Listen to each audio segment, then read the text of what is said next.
झूठ की उम्र ज्यादा लंबी नहीं होती है और ये उस पाकिस्तान के लिए है जिसका आधार ही 3 स्तंभों पर टिका हुआ है। पाकिस्तान के आधार का पहला स्तंभ है आतंकवाद, जिसके सहारे वो भारत को अशांत करने की कोशिश करता है। दूसरा स्तंभ है कर्ज, जिसके भरोसे पाकिस्तान अपनी इकोनॉमी, अपनी अर्थव्यवस्था को चलाता है। और तीसरा स्तंभ है झूठ, जिसकी मदद से पाकिस्तान सिंपैथी बटोरता रहता है। लेकिन जैसा कि मैंने पहले कहा कि झूठ की उम्र ज्यादा लंबी नहीं होती और पाकिस्तान के एक और झूठ को भारत ने फिर से कर दिया है एक्सपोज। ऑपरेशन सिंदूर के बाद पाकिस्तान ने झूठ का सहारा लेकर कई देशों को गुमराह करने की कोशिश की, एक प्रोपेगेंडा चलाया और इसमें से एक देश था कोलंबिया, जिसको पाकिस्तान ने अपने झूठ के जाल में, अपने नैरेटिव के जाल में फंसा लिया।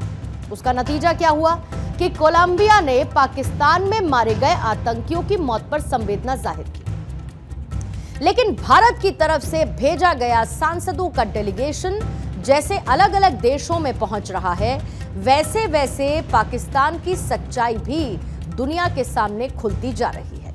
और इस बार पाकिस्तान साउथ अमेरिकी देश कोलंबिया के सामने एक्सपोज हुआ है। Hemos tenido una reunión con parlamentarios de diferentes partidos, de diferentes regiones de la India, una conversación muy comprensiva donde hemos conocido más en detalle la sensibilidad acerca pues de los ataques y del conflicto que hay, abogando porque pueda darse y lograrse una solución negociada allí y porque se esclarezca। Operation Sindoor के बाद पाकिस्तान की सच्चाई को दुनिया के सामने रखने के लिए भारत ने 7 डेलीगेशन बनाए, जो कि दुनिया के अलग अलग हिस्सों में जाकर पाकिस्तान को इंटरनेशनल फोरम पर एक्सपोज करेंगे, या फिर यूं कहूं कि पाकिस्तान की सच्चाई को सामने रखेंगे। इन डेलीगेशंस का नेतृत्व बीजेपी की तरफ से रविशंकर प्रसाद, बैजयंत पांडा, साथ ही जेडीयू के संजय कुमार झा, शिवसेना के श्रीकांत एकनाथ शिंदे, डीएमके की कनिमोझी करुणानिधि और एनसीपी की सुप्रिया सुले और साथ ही कांग्रेस के सांसद शशि थरूर कर रहे हैं। और कांग्रेस के सांसद शशि थरूर के नेतृत्व वाला डेलीगेशन पहुंचा कोलंबिया, जहां पर शशि थरूर की टीम ने पाकिस्तान और उसके आतंकियों की सच्चाई को सबके सामने रखा। और भारत की इसी स्ट्रैटेजी के चलते कोलंबिया का सुर अब बदला बदला सा नजर आता है। जिस कोलंबिया ने ऑपरेशन सिंदूर के दौरान पाकिस्तान में मारे गए आतंकियों की मौत पर संवेदना जाहिर की, आज वो कोलंबिया न सिर्फ पाकिस्तान की सच्चाई जान चुका है, बल्कि पाकिस्तान के लिए पहले कोलंबिया ने जो संवेदना जाहिर की थी उसे भी उसने विड्रॉ कर दिया। और ये है भारत की बड़ी डिप्लोमैटिक विन, क्योंकि ऑपरेशन सिंदूर के जरिए भारत ने पाकिस्तान में सिर्फ और सिर्फ आतंकियों को टारगेट किया और यह बात दुनिया के हर एक देश को मालूम होनी चाहिए। कोलंबिया में मिली हुई इस कामयाबी के बाद भारत ने भी कोलंबिया के स्टैंड पर खुशी का इजहार किया है।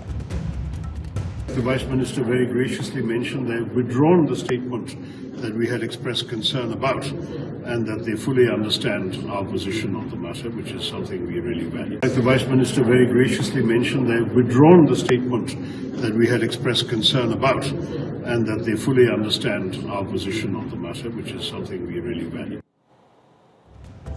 यहां पर बात सिर्फ कोलंबिया की नहीं, बल्कि हकीकत यह है कि दुनिया के हर एक देश को आज ये जानना चाहिए या फिर ये एक्सेप्ट करना चाहिए कि पाकिस्तान की सच्चाई क्या है। क्योंकि ऑप सिंदूर के जरिए भारत ने पाकिस्तान में आतंकवाद के उस नेटवर्क का दम तोड़ा जिसकी मदद से पाकिस्तान कश्मीर को अशांत करने की कोशिश करता रहा। लेकिन सवाल यह है कि ऑपरेशन सिंदूर के जरिए भारत ने जब आतंकवाद पर वार किया तो कोलंबिया का झुकाव पाकिस्तान की तरफ आखिर क्यों रहा?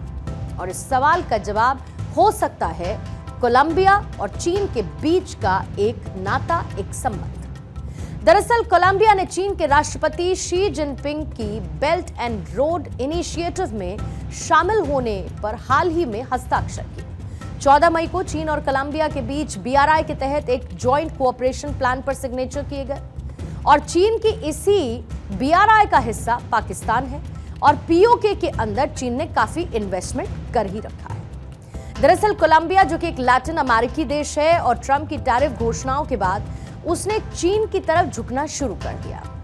चीन से दोस्ती निभाने के लिए कोलंबिया को पाकिस्तान के पक्ष में बोलना पड़ा, लेकिन भारत ने यह ठान लिया कि पाकिस्तान के चेहरे को पूरी दुनिया के सामने बेनकाब करना है, और इसीलिए भारत ने अपनी टीम इंडिया को दुनिया के इस दौरे पर भेजा। विदेशी मंचों पर भारत सरकार के साथ मजबूती के साथ ये नेता खड़े रहे, और इनमें से कई लोग वैसे तो देश के अंदर विपक्ष की भूमिका में हैं, कई आंतरिक राजनीति में बीजेपी के कट्टर विरोधी भी हैं, लेकिन जब बात देश की आती है तो भारत का हर एक नेता एक पक्ष में खड़ा है, और वो पक्ष भारत का है।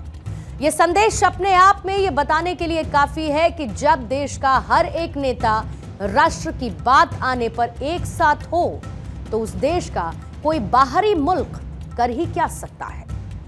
और आखिर में हम सिर्फ इतना कहना चाहते हैं कि आज पूरे देश की जनता को हमारे राजनेताओं और उनके राष्ट्रवादी भाव को सम्मान की नजर से देखना ही चाहिए, क्योंकि कहते हैं कि हर एक जंग बॉर्डर पर नहीं लड़ी जाती।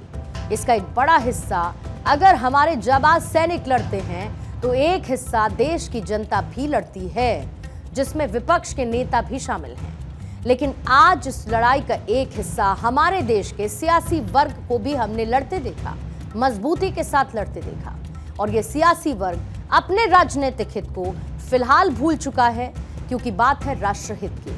और ये तस्वीर देश के पूर्व प्रधानमंत्री अटल बिहारी वाजपेयी की उन बातों को बयां करती हैं जो कि उन्होंने 27 साल पहले कही थी कि सरकारें आएंगी जाएंगी, पार्टियां बनेंगी और बिगड़ेंगी, लेकिन ये देश रहना चाहिए।